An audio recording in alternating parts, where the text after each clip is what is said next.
Nama saya Robiatul Alfi Amalia, nomor induk mahasiswa 220641100033 dari Fakultas Sains dan Teknologi Prodi Fisika Universitas Islam Negeri Maulana Malik Ibrahim Malang.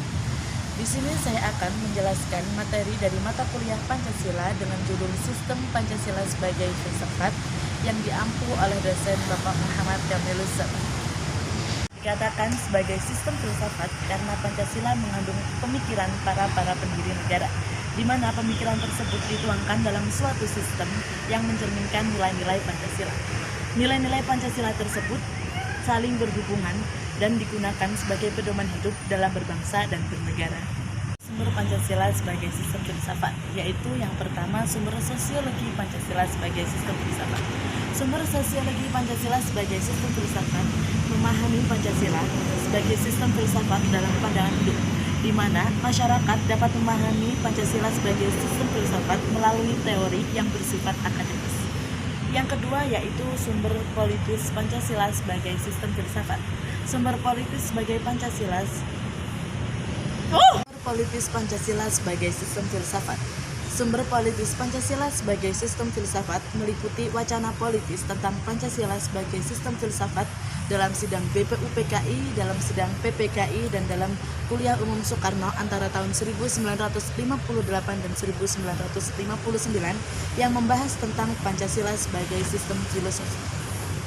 Dinamika Pancasila sebagai sistem filsafat.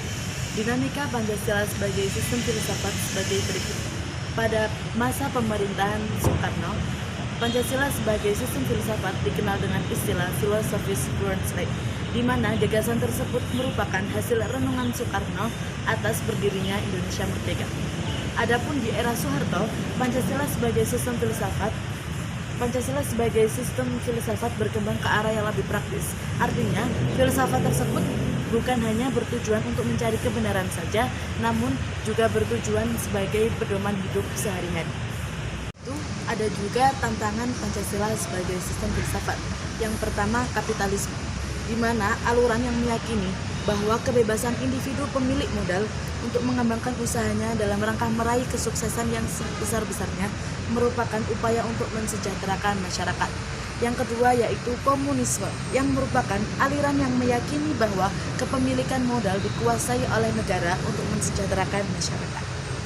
Itu saya akan menjelaskan mengenai urgensi Pancasila sebagai sistem filsafat. Urgensi Pancasila sebagai sistem filsafat yaitu dapat menjadi dasar pijakan untuk menghadapi tantangan globalisasi yang dapat melunturkan semangat kebangsaan dan melemahkan sendi-sendi perekonomian yang berorientasi pada kesejahteraan rakyat.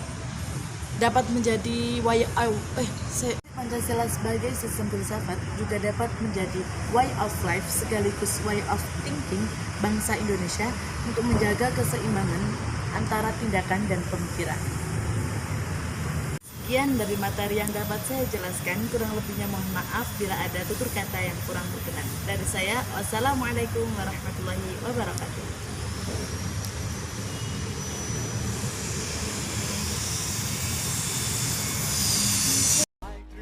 I'm an icon, man. And my girl about a 10. I should fuck her in a